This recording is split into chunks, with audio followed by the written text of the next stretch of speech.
The kids' table is all set up. Margaret's voice rang through her massive dining room, dripping with fake sweetness. I watched as my mother-in-law gestured dramatically toward the rickety card table tucked into the corner, complete with mismatched plastic chairs and paper plates. Emma, dear, you and David can sit there with your little ones. My name is Emma Collins, and for the past 8 years, I've been relegated to the kids' table at every family gathering, despite being a 34-year-old pediatrician married to her precious son, David. It wasn't just about the seating, it was about making sure I knew my place in the family hierarchy. I glanced at my husband, David, who was helping our twins, Sophie and Lucas, hang up their coats. He caught my eye and gave me an apologetic smile. He knew how much this bothered me, how confronting his mother had never ended well. Mom, David started, maybe we could rearrange the main table to fit everyone? The twins are 7 now, and… Oh, don't be silly, Margaret interrupted, adjusting her perfectly pressed linen tablecloth. The adults' table is already arranged just so. Besides, Emma won't mind sitting with the children. After all, she works with them all day. I bit my tongue, remembering the conversation David and I had in the car on the way over. Just 3 more months, he'd whispered, squeezing my hand. Then we'll show them what a real family gathering looks like. The adults' table was a sight to behold. Fine china, crystal glasses, and elaborate centerpieces. Margaret's daughter Patricia sat there with her husband, despite being younger than me. So did cousin Sarah and her new boyfriend of 2 months. But somehow, there was never room for us. Come on, kids, I said cheerfully, leading Sophie and Lucas to our designated spot. Let's make our table the fun table. As we settled into our wobbly chairs, I could hear Margaret's voice carrying across the room. Patricia, darling, tell everyone about your new interior design project. She's doing the governor's summer home, you know. I pulled out my phone under the table, opening the photos from our contractor. The renovation was almost complete, our dream home. The one we'd been secretly working on for the past year. 4,000 square feet of carefully designed space with a dining room that could seat 30 comfortably. No more card tables, no more plastic chairs, no more artificial divisions. Sophie tugged at my sleeve. Mommy, why does Grandma always make us sit here? I looked at my daughter's innocent face and smiled. Sometimes, sweetheart, people think they can make themselves feel bigger by making others feel smaller. But do you know what's better than that? What? Lucas chimed in, already sporting a gravy stain on his holiday sweater. Creating a space where everyone feels welcome, I said, pulling up a picture of their soon-to-be playroom on my phone. Their eyes widened with excitement, but they remembered our secret, no telling Grandma about the new house until it was ready. Throughout dinner, Margaret's pointed comments continued to fly. Emma, dear, those paper plates should be fine for you. We wouldn't want any accidents with the good china. And later, oh, the children's table seems to be having such simple fun. That's really more your speed, isn't it? David kept shooting me supportive glances from his spot at the main table, where Margaret insisted he sit with the adults. We'd both grown tired of this treatment, but our response wouldn't be angry words or confrontations. No, we had something much better planned. As dessert wound down, Margaret stood up, clinking her crystal glass. I'd like to announce that this year's Christmas celebration will be extra special. We're having it catered by that exclusive company that did Patricia's gallery opening. Of course, we'll need to maintain proper seating arrangements. I felt David's hand on my shoulder as he came to join us at the kids' table. Actually, Mom, he said, his voice clear and confident, Emma and I will be hosting Christmas this year. The silence that fell over the room was delicious. Margaret's perfectly made-up face froze in a half-smile. Don't be ridiculous, David. You live in that tiny starter home. Where would everyone sit? We've moved, I said simply, meeting her gaze. We'd love to have everyone over to see the new place. Patricia snickered from her spot at the main table. What did you upgrade to a slightly larger starter home? You could say we've upgraded, David replied, winking at the twins. We'll send out the invitations next week.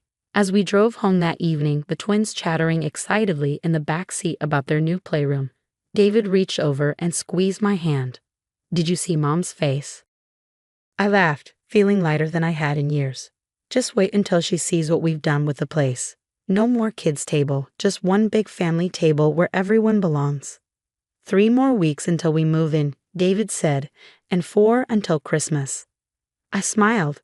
thinking about the massive dining room table we commissioned, handcrafted from warm cherry wood. No more artificial divisions, no more power plays disguised as seating arrangements. Just one family together. Margaret had no idea what was coming, but she was about to learn that sometimes the people you try to minimize end up building something bigger than you could imagine. The invitations went out exactly 3 weeks before Christmas. I'd chosen elegant cream-colored cards with gold embossing, each one hand-addressed. As I dropped them in the mailbox, I couldn't help but smile, thinking about Margaret's reaction when she opened hers. Our new home was finally ready. The moving trucks had just left, and I stood in our grand entryway, still amazed at how everything had come together. The cathedral ceilings, the sweeping staircase, the floor-to-ceiling windows that filled every room with natural light. It was everything we dreamed of and more. But the crown jewel was the dining room, a magnificent space with coffered ceilings and French doors opening onto a stone terrace. The centerpiece was our custom-made table, a single stunning piece that could seat 24 comfortably. No divisions, no separate sections, just one unified space where everyone would be equal. The phone calls started rolling in almost immediately after the invitations were delivered. Patricia was first. "Emma, there must be some mistake. This address is in Oakwood Heights." Her voice dripped with disbelief. Oakwood Heights was the most prestigious neighborhood in town, the one where Margaret had always dreamed of living. "No mistake," I replied cheerfully. "We'd love to have you join us for Christmas dinner. We're thinking of starting a new tradition." Margaret's call came next. David put it on speaker so we could both hear. "David, darling," she began, her voice tight with forced control, "this invitation. Surely you're not serious about hosting Christmas? You know how particular everyone is about the traditions we've established." "Actually, Mom, we are serious," David replied, winking at me. "Emma's been planning the menu for weeks.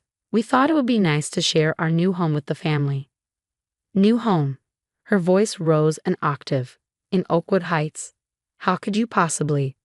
"Well, Mom, it turns out that when you're both successful professionals who save and invest wisely, you can afford nice things," David said firmly. "We'd love to have you there. Emma's designed a beautiful table setting that will accommodate everyone together." The silence on the other end was deafening. "Together," Margaret finally managed. "But what about the children? Where will they?" "There won't be a separate kids' table," I cut in smoothly. "We believe family celebrations should bring everyone together, not create divisions." After we hung up, David pulled me into a hug. "You're amazing," he whispered. "Have I told you that lately?" The twins came running in from exploring their new playroom, their eyes shining with excitement. "Can we help decorate for Christmas?" Sophie asked, bouncing on her toes. Of course, I smiled. "This is our family home, and we'll all help make it special." Over the next week, we transformed the house into a winter wonderland. Crystal garlands draped the staircase, while twinkling lights framed every window. The twins helped me set up 3 Christmas trees, one in a living room, one in a family room, and a special one in their playroom. But my favorite decoration was the dining room. I'd chosen a color scheme of deep burgundy and gold, with elegant table runners and hand-picked china for each place setting. The centerpiece was a stunning arrangement of winter flowers and gilt branches that ran the length of the table. At each place, I set a personalized place card, including one for Margaret at the middle of the table, not at the head where she'd expect. Patricia drove by the house twice. We saw her car slow down as she passed, taking in the scope of our new home. The second time, she had Margaret with her. They sat in their car for several minutes, just staring. "Should we invite them in?" David asked, watching from the window. I shook my head. "Let them wait until Christmas. Some presents are better opened on the actual day." The night before Christmas Eve, as David and I were putting the final touches on the decorations, he wrapped his arms around me from behind.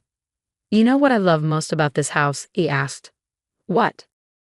"That it's not about showing off or putting anyone in their place. It's about creating a space where everyone can feel welcome and valued, even Mom, after everything. That's who you are, Emma. That's why I fell in love with you." I turned to face him, feeling tears prick at my eyes. Even after she made me sit at the kids' table all those years, he wiped a tear from my cheek, especially after that. "Because instead of getting bitter, you decided to build something better, something that could heal our family instead of dividing it." The twins appeared in their pajamas, asking for one more story before bed. As we all cuddled on the plush sofa in the family room, I looked around at our new home. Tomorrow was Christmas Eve, and the day after that would bring either a new chapter for our family or, well, I tried not to think about the alternative. Mommy, Lucas asked sleepily, will Grandma be nice at Christmas? I stroked his hair, choosing my words carefully. Sometimes, sweetheart, people need to be shown a better way. That's what we're going to try to do. Show everyone that family means being together, not apart. As I tucked them into their beds in their new rooms, I caught sight of Margaret's house keys sitting on my dresser. She'd given them to us years ago for emergencies, though she'd used them more than once to drop by unannounced and offer unwanted criticism about our old home. Tomorrow I would give them back to her, along with a new set of keys to our house. Because despite everything, we were family, and in this home, everyone would have a place at the table. Morning dawned bright and clear, sunlight sparkling off the fresh snow that had fallen overnight. I stood in our kitchen, surrounded by the aroma of roasting turkey and freshly baked cookies, watching the twins build a snowman through the window. They're here, Sophie called out, spotting Margaret's car pulling into our circular driveway. I smoothed down my dress and took a deep breath. David appeared beside me, squeezing my hand. Ready? Ready, I nodded. We opened the front door before they could ring the bell. Margaret stood there in her designer coat, clutching her signature cheese plate, her eyes widening as she took in the soaring entryway with its crystal chandelier and marble floors. Welcome to our home, I said, warmly genuine despite our history. Please come in. Patricia and her husband arrived moments later, followed by the other relatives. I watched their faces as they entered, knowing their barely concealed shock at the house's grandeur. But it wasn't about showing off. Each room had been designed with family in mind, from the cozy reading nooks to the game room that could keep kids and adults entertained for hours. The dining room is through here, I announced, leading the group down the hallway. As we entered, I heard several gasps. The room was magical. Sunlight streamed through the French doors, making the crystal stemware sparkle. Candles flickered in silver holders down the length of the table, and the burgundy and gold decorations created an atmosphere of warmth and elegance. But where will the children sit? Margaret asked, her voice small. Right here with us, I smiled, gesturing to the beautiful place settings I created for the twins, complete with their own crystal water glasses. We believe family means being together. Margaret's eyes landed on her place card, not at the head of the table where she clearly expected to be, but in the middle, surrounded by family on all sides. For a moment, I thought she might object, but then something unexpected happened. It's beautiful, she whispered, touching the place card with trembling fingers. All of it. As everyone found their seats, I noticed Patricia studying the hand-painted china. These are Haviland, she said, surprised. Like the set Mom always uses. Yes, I nodded. I remembered how much Margaret loves them. I thought it would be nice to incorporate something familiar. The first few minutes were awkward as everyone adjusted to the new dynamic. But then Lucas started telling a story about his snowman adventure, and Sophie chimed in with her own details. Their childish enthusiasm was infectious, and soon the adults were laughing and sharing their own childhood winter memories. I watched as Margaret slowly relaxed, especially when she realized she could easily talk to everyone at the table, not just those seated directly next to her. The conversation flowed naturally, weaving between adults and children, with no artificial divisions. During dessert, Margaret cleared her throat. Emma, David, I owe you both an apology. The table fell silent. For years, I've been terrible to you, Emma, especially with that ridiculous kids' table arrangement. She dabbed at her eyes with her napkin. I thought I was maintaining standards, traditions, but looking around today, I realize you've created something far better than anything I could have imagined. David reached over and squeezed my hand under the table. This home, Margaret continued, is not just beautiful because of its size or its furnishings. It's beautiful because you've made it a place where everyone truly belongs. I've been so wrong for so long. I stood up and walked over to her chair, pulling a small wrapped package from my pocket. I got you something, I said softly, handing it to her. She opened it to find a set of house keys tied with a red ribbon. These are for here, I explained. Because despite everything, we're family. And in this house, there will always be a place for you, at the main table. Margaret stood up and hugged me, something she had never done before. Thank you, she whispered, for showing me a better way. Later that evening, after the dishes were cleared and the leftovers packed away, We all gathered in the family room. The twins were showing their cousins their new toys. The adults were chatting by the fireplace, and Margaret was actually sitting on the floor, helping Sophie build a Lego castle. "Mommy," Lucas called out, "can we do this again next year?" I looked around the room at our blended family, no longer separated by artificial barriers or seating arrangements. I think I smiled, catching David's eye. This is the start of a new tradition. As the evening wound down and our guests prepared to leave, Margaret pulled me aside. "You know," she said thoughtfully, "I always thought I was teaching you about family traditions, but you've taught me what family really means."